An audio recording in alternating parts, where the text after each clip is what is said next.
जय माँ आदिशक्ति। जय माँ त्रिपुर सुंदरी। जीवन अमृत चैनल में आप सभी श्रद्धालु भक्तों का हृदय से अभिनंदन है। यह चैनल है भक्ति, श्रद्धा, कथा, मंत्र और सनातन ज्ञान का पवित्र संगम। यहाँ हम आपके जीवन में सकारात्मक ऊर्जा, आध्यात्मिक शांति और माँ भगवती की कृपा का अमृत आप तक पहुँचाने का प्रयास करते हैं। आज के इस पावन अवसर पर हम माँ त्रिपुर सुंदरी की दिव्य महिमा का श्रवण करेंगे और जानेंगे कि कैसे माँ की कृपा जीवन को सुंदर, सफल और शांत बनाती है। इसलिए आप वीडियो को अंत तक अवश्य देखें और कमेंट में लिखें जय माँ त्रिपुर सुंदरी। सभी भक्तों का माघ मास की पावन गुप्त नवरात्रि के तृतीय दिवस में हार्दिक अभिनंदन है।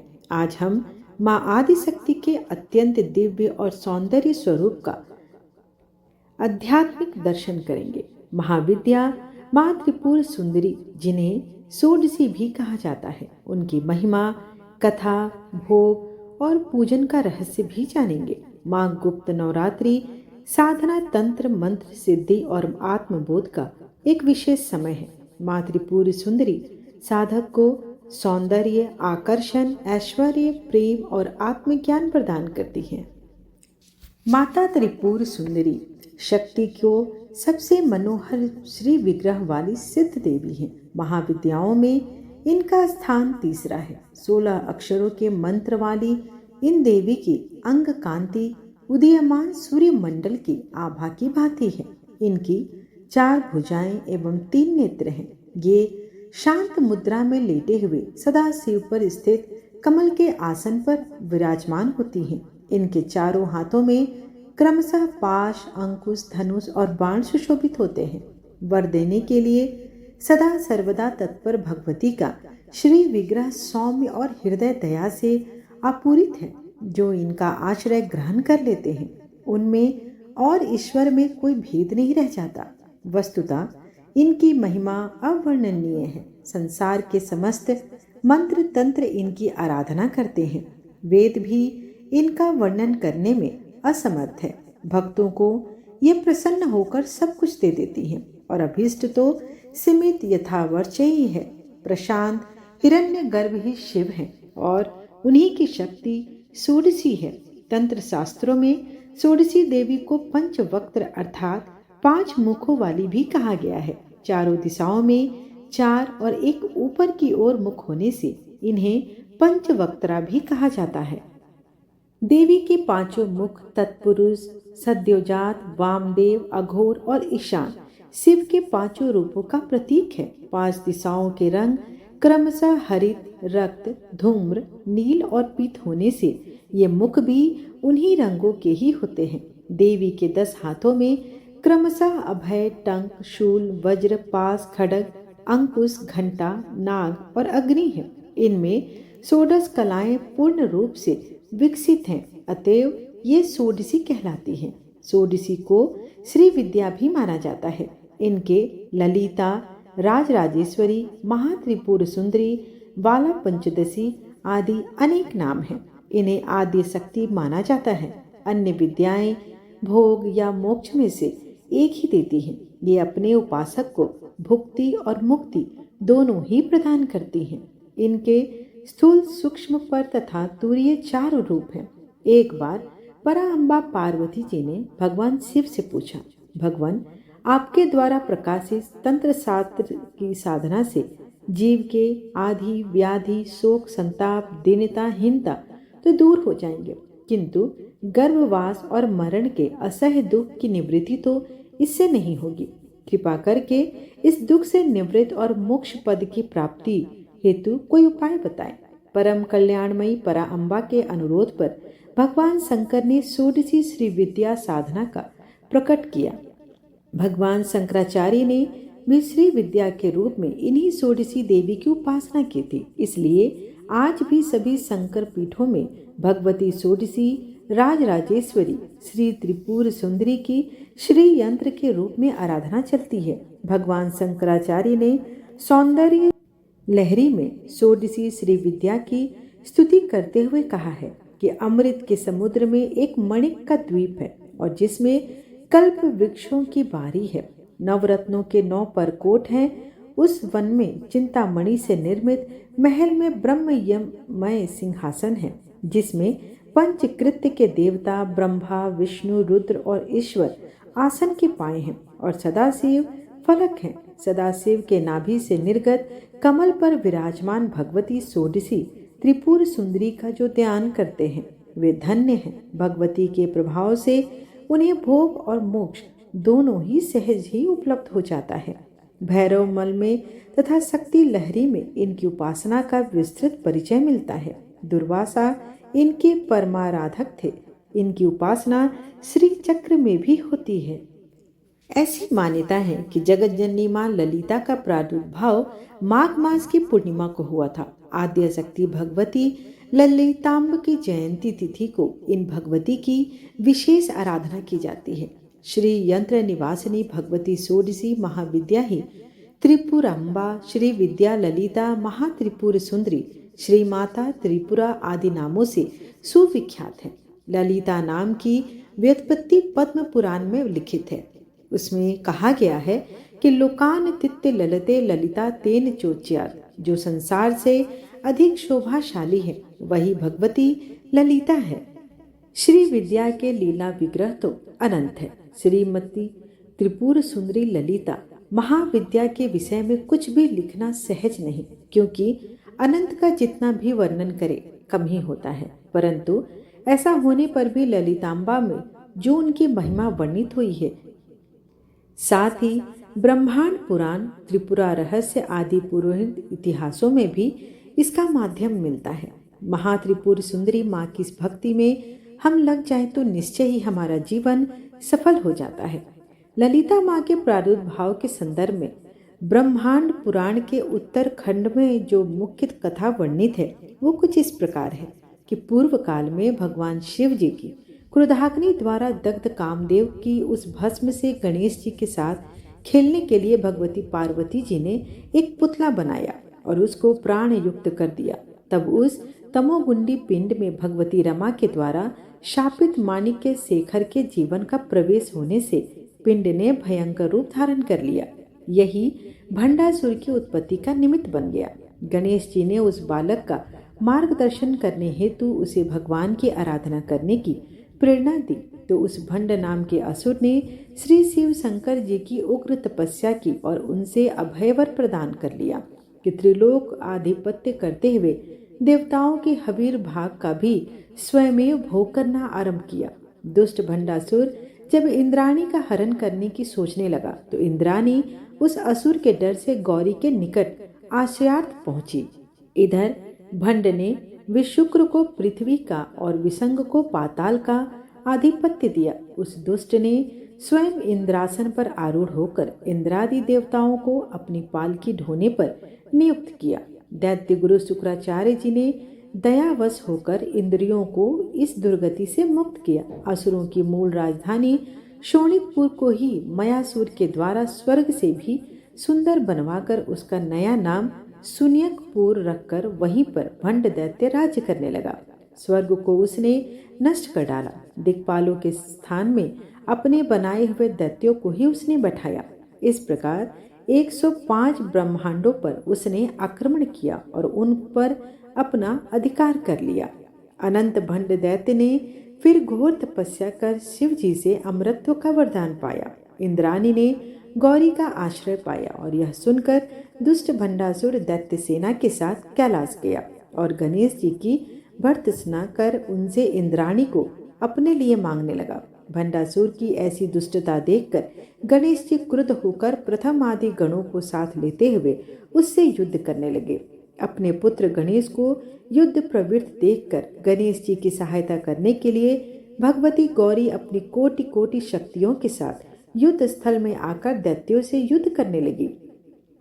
इधर गणेश जी की गदा के प्रहार से मूर्छित होकर पुनः प्रकृतिस्थ होते ही भंडासुर ने उनको अंकुशाघात से गिराया। माता गौरी यह देखकर बहुत क्रुद्ध हुई और हुंकार से भंडासुर को बांधकर ज्यों ही मारने के लिए उद्यत हुई, त्यों ही ब्रह्मा जी ने गौरी को शंकर जी के दिए हुए अमृत वर प्रदान करने का स्मरण दिलाया। शिव जी के वरदान का मान रखने के लिए विवश होकर गौरी ने भंडासुर को छोड़ दिया।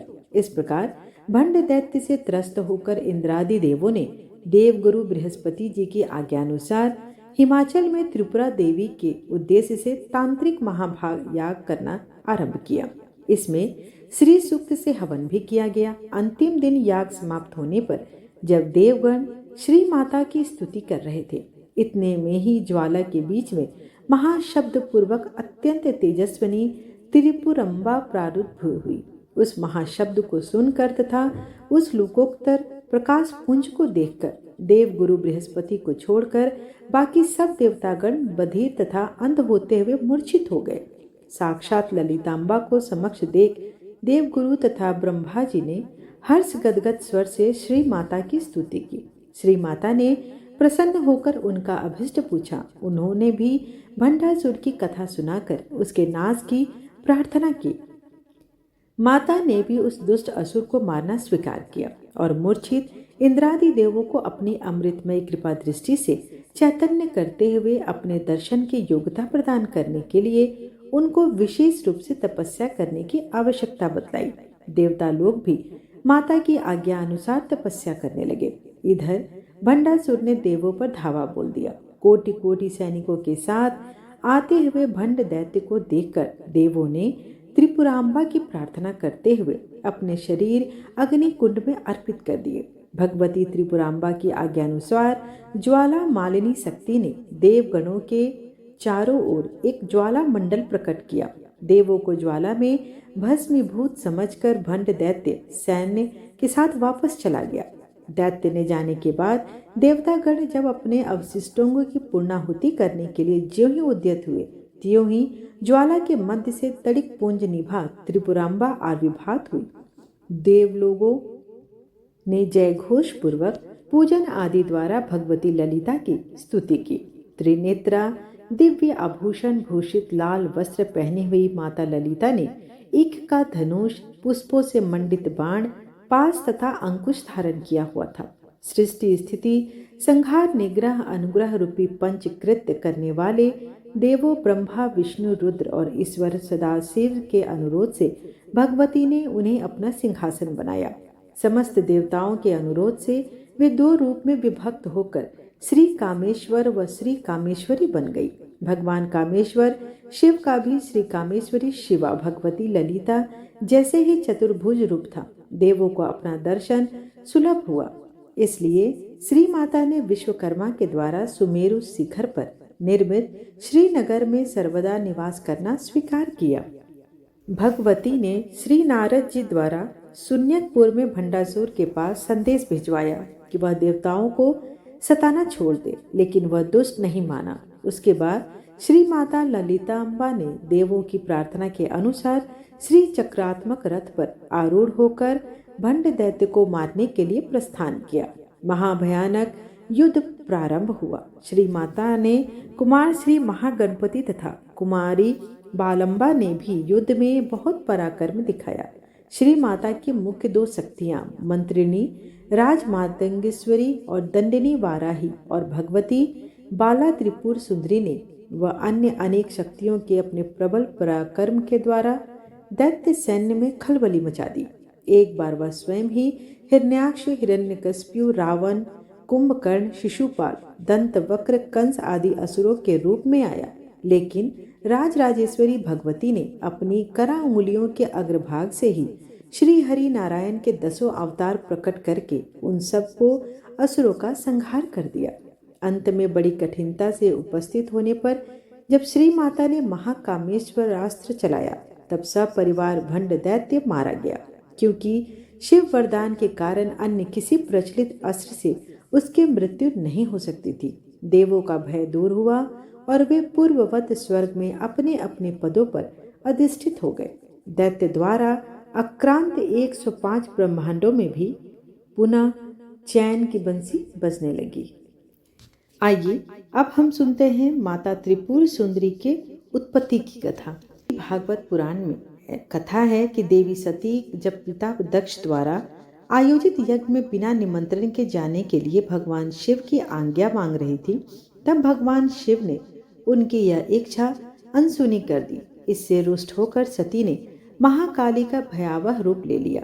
भगवान शिव उनका यह रूप देखकर वहां से जाने लगे। तब महाकाली अपनी बात को मनवाने के लिए 10 दिशाओं में 10 अलग अलग रूपों में उपस्थित होकर भगवान शिव का मार्ग रोकने लगी। जगदम्बा के यही 10 अलौकिक रूप स्वरूप माँ काली, तारा देवी, माँ छिन्नमस्तिका, माता त्रिपुर सुंदरी, माँ भुवनेश्वरी, देवी त्रिपुर भैरवी, माँ धूमावती, माता बगलामुखी, देवी मातंगी और माँ कमला 10 महाविद्या के नाम से विख्यात हैं। शाक्त दर्शन 10 महाविद्याओं को भगवान विष्णु के 10 अवतारों से जोड़ा जाता है। ऐसी मान्यता है कि महाविद्याएं वे स्रोत हैं जिनसे भगवान विष्णु के 10 अवतार उत्पन्न हुए थे। महाविद्याओं के यह 10 रूप चाहे वे युग उग्र हों अथवा सौम्य, जगत जननी के ही रूप में पूजे जाते हैं। माँ त्रिपुर सुंदरी, षोडशी या ललिता देवी के भक्त शक्ति पूजा के लिए विशेष 9 दिनों की नवरात्रि में दुर्गा माता की भावपूर्ण पूजा आराधना करते हैं। देवी भक्त नवरात्रि के प्रथम दिन से ही ललिता सहस्त्र नाम का पाठ और श्रवण करते हैं, जिससे देवी त्रिपुर सुंदरी के 1000 नामों की महिमा गाई जाती है। ऐसा विश्वास है कि नवरात्रि के दिनों में मां जगदम्बा के विभिन्न स्वरूपों का ध्यान और आवाहन करने से भक्तों को ज्ञान और मोक्ष की प्राप्ति होती है। भक्त साधना के भिन्न भिन्न तरीकों से देवी का ध्यान, भजन कीर्तन और पूजा पाठ करते हैं। नवरात्रि के 9 दिनों में साधक मौन और उपवास का पालन करते हुए अखंड साधना करते हैं। माता त्रिपुर सुंदरी की पूजा अर्चना करने के लिए प्रातः स्नान कर स्वच्छ वस्त्र पहने, गुरु इष्ट देव और घर के सभी देवी देवताओं का पंचोपचार पूजन करें। माता त्रिपुर सुंदरी का यंत्र स्थापित करें। 16 सुपूजित दीपक जलाएं। शुक्रवार, पूर्णिमा या ग्रहण के दिन अगर कर रहे हैं तो और भी श्रेष्ठ है। इसके पश्चात स्फटिक या कमलगट्टे की माला से जाप करें। 16 माला अवश्य करें। भोग में उन्हें अनार, बूंदी के लड्डू, काले तिल, उड़द आदि का भोग लगाएं। अनार विशेष रूप से माता को प्रिय है तो इसका भोग अवश्य लगाएं। अपने सामर्थ्य के अनुसार जाप को कम से कम 11 दिन करें। साधना के बाद सामग्री को लाल वस्त्र में लपेटकर गुरु चरणों में अर्पित करें और या फिर पवित्र नदी में इसे विसर्जित कर दें। अंत में माँ की आरती और दीपक को 7 बार घुमाकर उनकी कृपा का आवाहन अवश्य करें। कुछ मिनट आंखें बंद कर माँ का ध्यान करें। कल्पना करें कि उनकी कृपा का प्रकाश आपके चारों ओर फैल रहा है। मेरे अनुभव में इस पूजा का यही सबसे अंतिम पड़ाव होता है जब आप ध्यान कर लेते हैं और माता का अपनी गलतियों के लिए क्षमा मांगते हैं। त्रिपुर सुंदरी की पूजा विधि से करने से और सभी नियमों का पालन करने से आपको अंदर से एक शांति और एक ऊर्जा का आभास होता है। माँ का ध्यान और मंत्र जप मन को गहरी शांति देता है, जिससे आप चिंता और बेचैनी से मुक्त होते हैं। जीवन में यदि सही निर्णय लेने में कठिनाई हो या डर हो तो भी माता का आवाहन अवश्य करें। मान्यता है कि माँ त्रिपुर सुंदरी की कृपा से घर में समृद्धि और स्थिरता आती है। रिश्तों में पुरानी खटास भी दूर होती है। साथ ही आपके जीवन में नकारात्मक ऊर्जा का नाश होता है और सकारात्मक ऊर्जा आती है और आपकी सारी मनोकामनाएं पूर्ण हो जाती हैं। माता के मूल मंत्र में ओम ऐं ह्रीं श्रीं त्रिपुर सुंदरयै नमः, इसे आप कम से कम 108 बार जाप करने से मन में एकाग्रता और शांति आती है। मंत्र जाप करते समय अपने मन को शांत रखें और हो सके तो गुलाबी माला अर्थात कमल गट्टे हो तो उससे ही करें, वो ज़्यादा शुभ होता है। और माता को फूल और मिठाई का भोग अवश्य लगाएं। आशा करती हूँ कि आपको आज की जानकारी लाभप्रद लगी हो। माँ त्रिपुर सुंदरी हम सभी को आंतरिक और बाह्य सौंदर्य प्रदान करे, हमारे जीवन से दुख, भय और नकारात्मकता को दूर करे। माँ की कृपा से आपके जीवन में प्रेम, शांति और समृद्धि सदैव बनी रहे। जय माँ त्रिपुर सुंदरी, जय आदिशक्ति। कमेंट में जय माँ त्रिपुर सुंदरी अवश्य लिखें। धन्यवाद। मिलते हैं कल के अध्याय में।